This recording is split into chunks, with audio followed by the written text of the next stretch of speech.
This is Kalyani, and you're listening to Making Wave CXO series, presented to you by Marketing Weekly.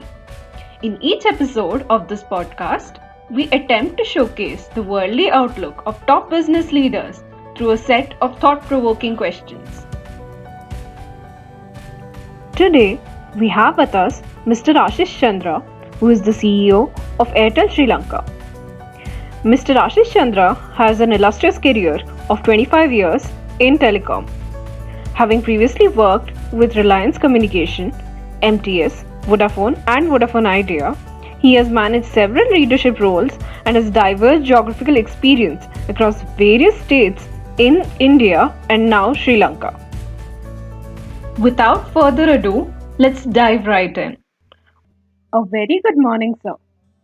On behalf of Marketing Weekly, I'm delighted to be inviting you to our Making Waves CXO series.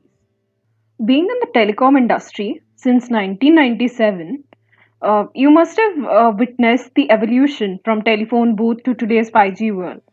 So, how do you see the life of a common man with the power of smartphones today, and what will be the future like for customers? Kalyani, the world has changed in the last 20 years. And I think one thing which definitely telephony and especially smartphone telephony with a broadband connection has empowered the common man. And it has bridged the divide between the people who were having and not having. So it's like dividing the bridge between the haves and have-nots. Now, if you really look at how the world has changed over a period of time, there were times when there were people in the rural areas and especially the upcountry in Indian market. These are the people typically who never used to have any connectivity to the world as such. So the entire revolution started with entertainment when the telephony got the entertainment to the rural masses. From there, it moved to information. So most of the people who were staying apart from the urban centers, that 15, 20 urban centers that India had, people were not having information. And every information that they were getting were either through newspaper, which used to come 2 days late in their market, or they had no right to the information. They were not getting information. So telephony, along with the smartphone, then connected them to the informed world, and they start getting the right information, whether it is on the crop, or it is on the jobs, or it is on share market, or any kind of information that they needed.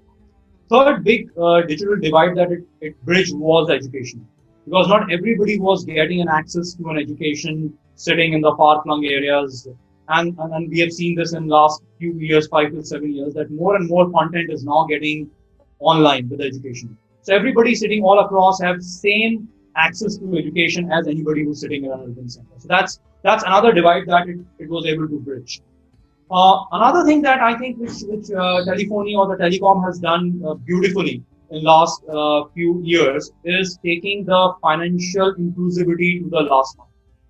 So we understand that in our kind of scenario, which is India kind of a scenario, the bank branch penetrations or even the ATM penetrations in the upcountry market was very, very low. And with now mobile wallets, which is coming on the mobile phone, everybody has an access to a banking or to the mechanism, which is there. And last but not the least, the biggest revolution that we are seeing is the e-commerce revolution. Most of the people who were not in the urban centers didn't have an access to either the products, which they now have because they can go online, they can order and can receive their products. And second is even the people who wanted to sell their products, who wanted to do their business sitting in the rural hinterlands or upcountry markets, now have an access to the marketplace because of the connectivity which telecom has provided to them. And hence, I would say the world for the common man has now come into their smartphone, and that is what it is. Now, future of telephony or the future of telecom is pretty bright. I think more and more as we go further, I think the big thing which is coming up is connected devices. Now, earlier we always used to measure penetration of telephony in terms of how many people used to have mobile phones. Now it has changed from people having mobile phone to device having systems. And these are called connected device. Now all of us we have devices which is the bands that we wear, or we have connected cars, we have connected air conditioner. Now our homes are connected. We have cameras, surveillance cameras which are connected to your mobile phone and so on and so forth. So the future of telephony is now connected devices, that more and more devices will get connected over a period of time, which will, some of the examples that we are seeing is the smart cars which will come, or the driverless cars which is going to come. The smart cities is what is going to be the future of telephony. And I think the business will also grow with more and more smartphone telephony becoming accessible to the last mile. And I think new developments like virtual reality, augmented reality will ride on the smartphones and the mobile telephony, which is made accessible to everybody. So that's what I think is the future of telephony going forward. Yes, sir. I think there is definitely a lot to see in the future for the telecom industry. And I think it will definitely help in improving the last mile reach for a lot of the sectors that you've mentioned, like education and financial services, and a lot more. So, moving on to the next question. You have a broad experience of working at various geographies in India and now moving on into the SARC territory. So, what would you like to advise budding managers who will be having such a journey across various cultures and geographies? And how should they approach such cultural changes? So, Kalani, what I feel is more than the differences, there are similarities when you move across geographies, when you move across countries. And what is something which is in our hand is to maintain that continuity when you move from one place to another. And I think having a strong work ethic is one such thing that ideally we should be focusing on. So when we move, irrespective of which country you work or which geography that you work, you need a very strong work ethic. So I think one thing that all of us should develop when we are moving, or when we want a career where we will be moving geographies or we will be moving countries, is to develop a very, very strong work ethic. Now, work ethics is what honest working, high level of integrity, teamwork, positive attitude towards work, discipline of time, and so on. Because these are some of the things which are non-compromisable anywhere there is. So if you maintain this very strong work ethic, I think uh, adjusting into any culture or any geography becomes much easier for a person when they move. Another big thing that I think all of us should have in our mind when we move from one area to another area is keeping an open mind, which what I typically call is a learning ability. So if you keep your mind open and you're open for change and you're open to receive what is coming your way, it becomes much easier for you to accept what you're getting as a change. So having an open mind, having a learning agility, receiving everything with an open heart is something what you need, and that is something I think is what Max is required when you move from one geography or one culture to another culture. And keeping your eyes and ears very close to the ground. And when I say very close to the ground, it means uh, meeting your customers, meeting your frontliners, to actually understand what goes behind the scene, what is happening. And if you're really connected to the customer in any market that you're operating in, that will give you the insights. The language barriers, the cultural barriers, the geographical barrier does not come into picture there. So you have to devise a way to be connected to the market. You have to devise a way to be connected to the customer, and you'll be sorted. Yes, sir. I mean, I completely agree that staying connected to the customer is the one thing that should stay the same despite cultural or geographical differences. So moving on to the next question. Sales and marketing has traveled a long road, and so has the ecosystem, which is serving the consumers. So, how would you compare the 2000s to the 2020s in the sales and marketing landscape? So, Lani, again, the world has changed a lot in the last 2 decades. And the one big thing which I see when I look at the sales and marketing paradigm is is the crumbling of the physical boundary.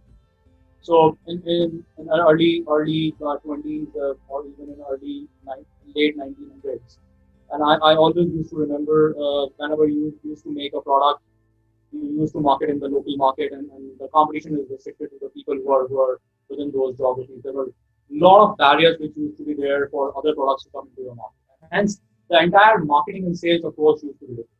Now, over a period of time, with the advent of IT and e-commerce, that physical boundary was gone. Now you're not competing with a product which is being produced in your country or your locality. Now you're competing with the world because every product now which is there in the world is competing with your product. So one thing definitely what you need to keep in mind that you're competing globally.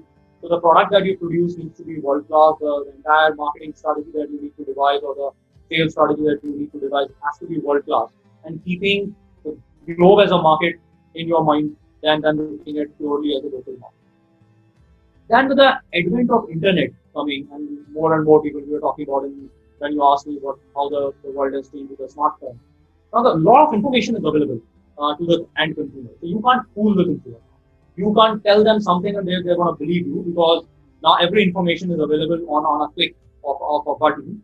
So before buying any product, there's a lot of research that a consumer does before they buy.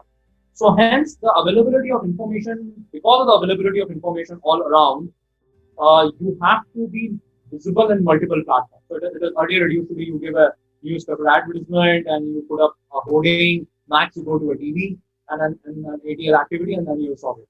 Now that is not anymore something which is good enough as a marketing campaign. You have to look at much more 360 when you have to market your product, and you have to be aware that whatever that you're saying, people will verify because they have an access to the information.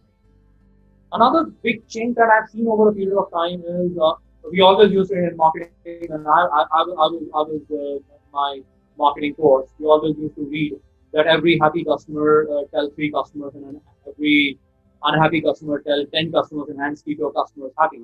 Now I think that equation has changed with a lot of references, referrals, reviews coming. I think that will come into 10 times. So every good customer or any unhappy customer will tell at least 100 customers.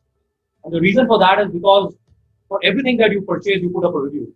And now everybody who buys a product will look at the review before buying. I'm sure you and I also do the same thing, even if it's the smallest thing that we want to buy on any of the digital platform. We will first read the reviews, and based on the reviews, we'll make our decision whether we want to buy this product or we're not going to buy it.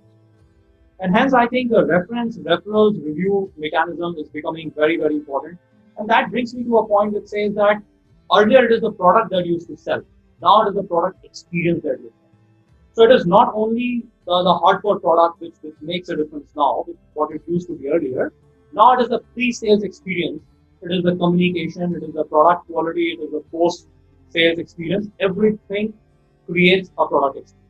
And now the customer is also demanding not only the product, they are demanding a superlative customer experience. So when you actually devise a product strategy or you devise a sales and marketing strategy, you have to keep the product experience in mind rather than keeping product as focus. So your strategy needs to start much earlier than the product is actually being bought by a customer. How do you approach a customer? How do you sell a customer? What do you do after you sell a customer? And so on and so forth. The entire journey, customer journey of product purchase and then post product purchase is something which constitutes a product experience. And that is becoming more and more important as we go forward from here. One more thing which comes to my mind is more and more people are becoming now less patient. So I need everything instantly. I need it now, and I need it at my doorstep. So this is the biggest demand. Earlier, people used to walk 20 miles to first review a product and go to another shop and will see around, and then will make a decision maybe 5 7 days later, and then they're happy to go back again to the market and buy. All that is gone. I have information on my fingertip. I will select the product and I want it now to be delivered at my place. So I think the entire GTM or the go-to-market strategy for us has to be in a manner that the customer should be, once the customer has made a choice, the customer has to be served instantly at their doorstep. And I think that's a paradigm shift in the way we used to think earlier to compare to what we are thinking now. So in a nutshell, if you really ask me, it is becoming much more connected world. It is the globe is your marketplace. People are much more informed and they need their service right now at their doorstep with a complete product satisfaction. And that journey has to be completed. So these are some of the changes that I see which has happened in the marketing over the last years. Yes, sir. In fact, recently Google had even come up with a concept called micro moments, which effectively captures the same thing that the entire customer journey loop has it's now more complicated than it was earlier. Earlier, it was much more linear. People used to go from one stage to the other. Now everything is just jumbled, and it's much more complicated now. And definitely, all the companies should be looking at that loop in a very So what is right?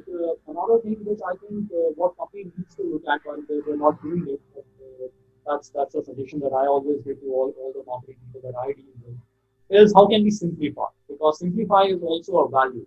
With so many products available, with so many features across, the mind is cluttered. The consumer mind is cluttered. So you need to actually also simplify because beyond a point, if you give a choice to the customer is confused and do not know what to buy.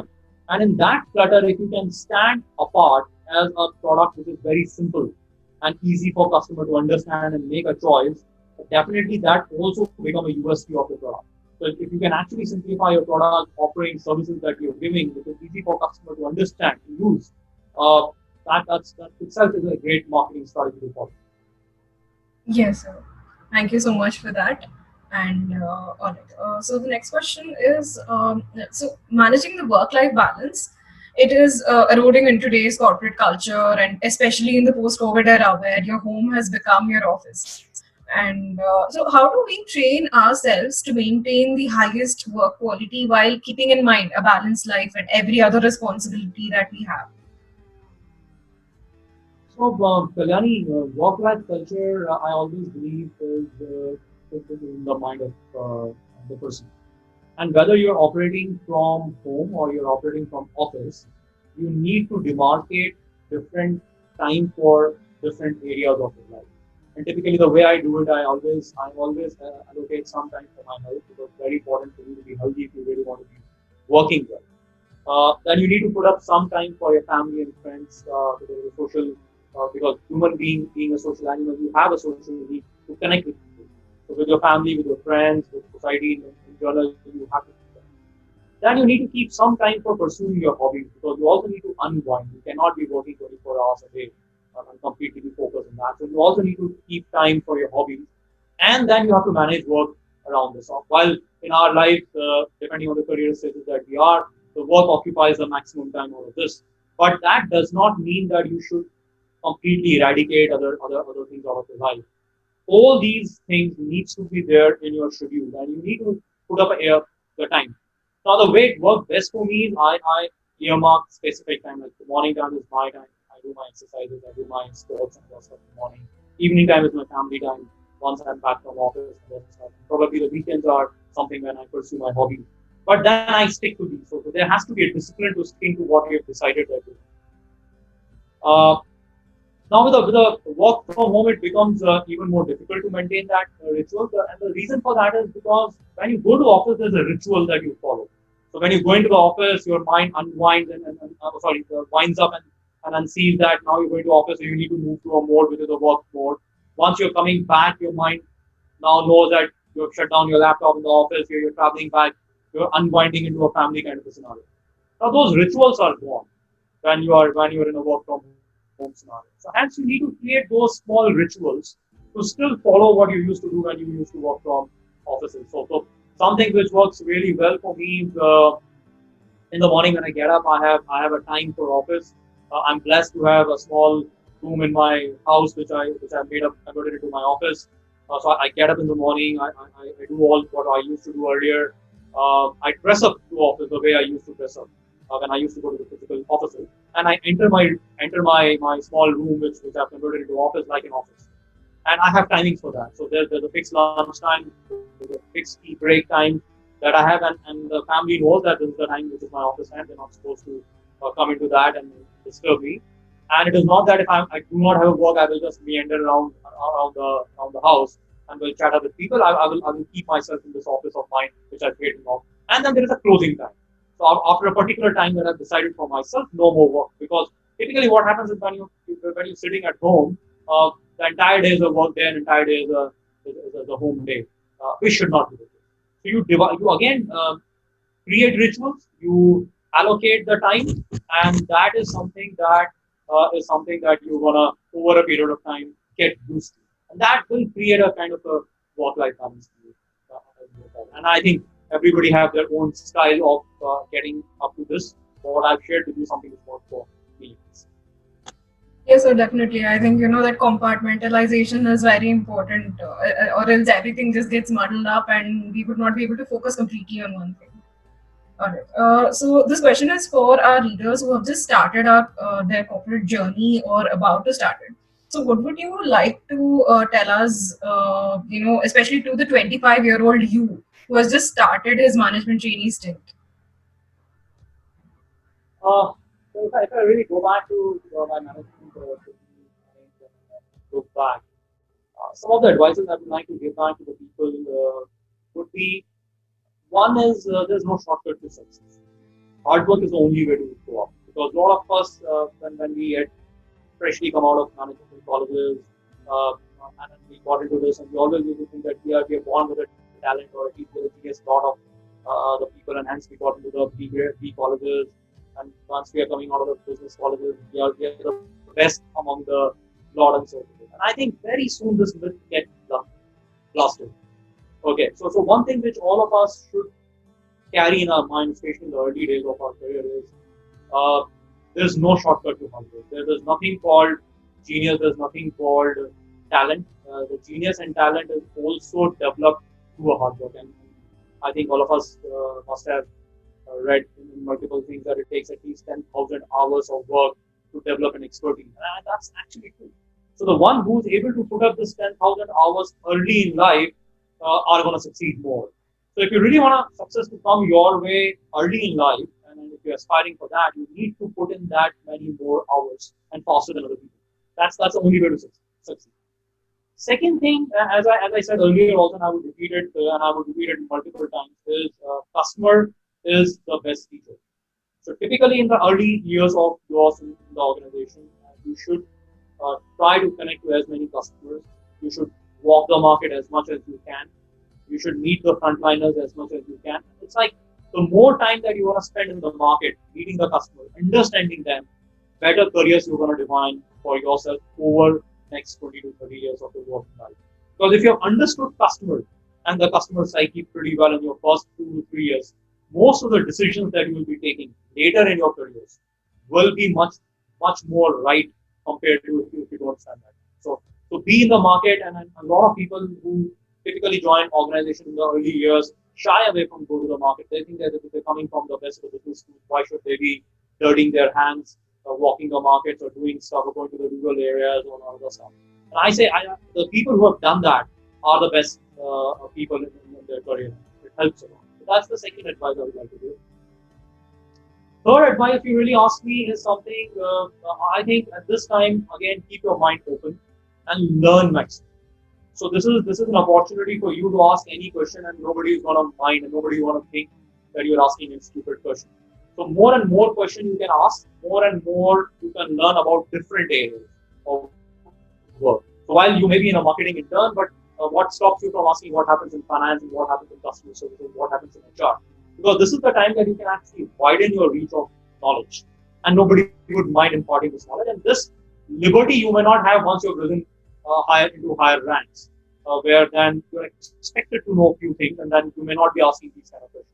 So I think this is the right time for you to learn about a different part of the organization, and you should spend time. I think if you're able to do these three things well, you will develop into a good manager. Thank you so much for those words. So, my last question here would be because of the COVID, a lot of people are facing tough times and uncertainty is clouding their careers, especially since a lot of industries are now being transformed overnight. So, what would be your advice for people who are in the middle of the storm? So, COVID is a situation which is very unprecedented situation human race is facing, and nobody has ever seen these kind of calamities ever. But I'm very confident that the way the human race has sustained over many centuries, we will be able to overcome this also. However, the journey is tough. It is not in small. It's not in journey. You have to we have to go through this journey to overcome this problem. One thing which I think that one needs to keep in their mind is to maintain a positive attitude during this. So there's a lot of negativity which keeps coming to us on a daily basis. You hear a lot of stuff on the newspaper. You hear so many people losing their job. You hear so many people dying and so on and so forth. Businesses shutting down.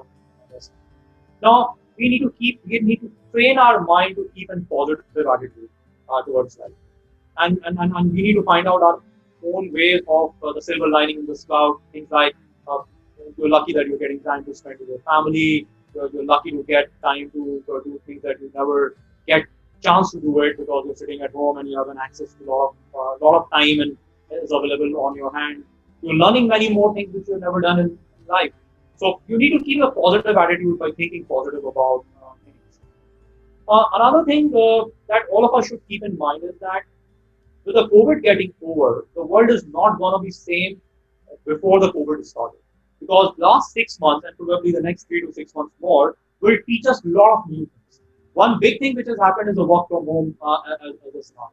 So work from home itself is a complete change in paradigm shift. So till about 1 year back, only 5% people used to work from home. Now nearly 100% people or 95% people work from home as we speak. Now work from home itself is a skill, and you need to enhance your skill in multiple areas to excel in work from home kind of a scenario.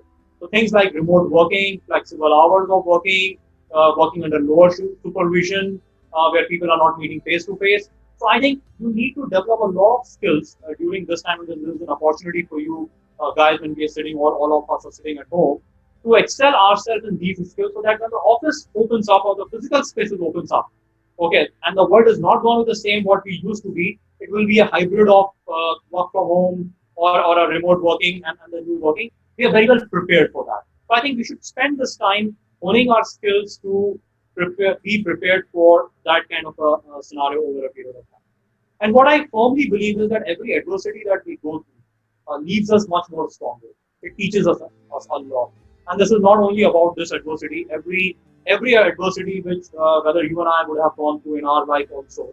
While it's a difficult journey while you're going through the adversity, but when that adversity is over and you're on the other side of the adversity, uh, you emerge much stronger compared to when you entered that adversity. So I'm still hoping the same for the COVID situation, that once it's going to be over, all of us will emerge to be much better, much resilient human beings and professionals in our life. So keep that positivity on, and I'm very, very hopeful that things are going to be fine very soon. Yes, sir. I think it is definitely very important for us to have an additional dimension over the traditional skills that we have been taught. So, over and above that, we probably need to accustom ourselves to all this virtual, the conferences, the talks, everything. So, I think that is another, hurdle that we need to overcome. But yes. Thank you so much, sir, and thank you so much for responding to Marketing Weekly. And I'm pretty sure all our readers will have such amazing insights from everything that you've said. So thanks a lot for Yeah. giving your time. Thank you very much. Bye bye. Take care. Bye, sir. Thank you. Our team sincerely believes that our followers had an enriching experience listening to this insightful discussion. Stay tuned for our next episode and follow us at Marketing Weekly to get the latest updates in the marketing domain.